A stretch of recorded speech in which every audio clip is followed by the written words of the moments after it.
Hi welcome to Rama Telugu కథలు. ఈరోజు పొడుపు కథ వచ్చేసి కిరీటం ఉంటుంది కానీ రాజును కాదు, నాట్యం చేస్తాను కానీ మయూరిని కాదు.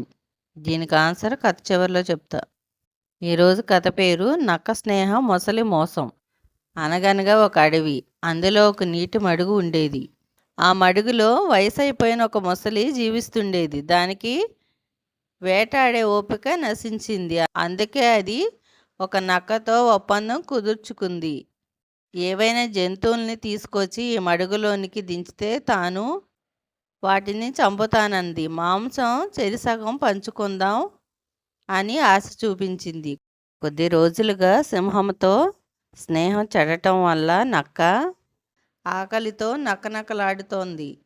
దీంతో వెంటనే అది మొసలి ప్రతిపాదనకు ఒప్పుకుంది. అప్పటి నుంచి రోజుకో జంతువుతో స్నేహం నటించి దాన్ని మడుగులోకి వెళ్ళేలా చేసేది. అప్పుడు మొసలి తేలిగ్గా దాన్ని వేటాడేది.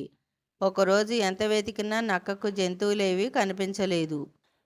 ఆఖరకు ఓ కోతి కనిపిస్తే దానికి మాయమాటలు చెప్పి మొసలి ఉన్న మడుగు దగ్గరకు తీసుకువెళ్ళింది.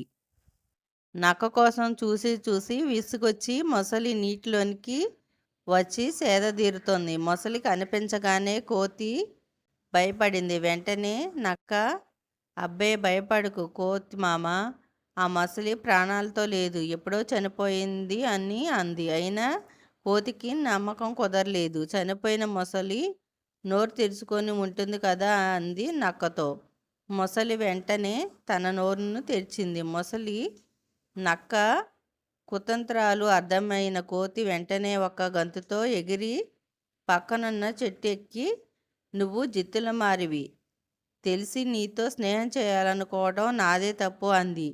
చెట్టుకున్న కాయలు తెంపి నక్క మీదకు విసిరింది.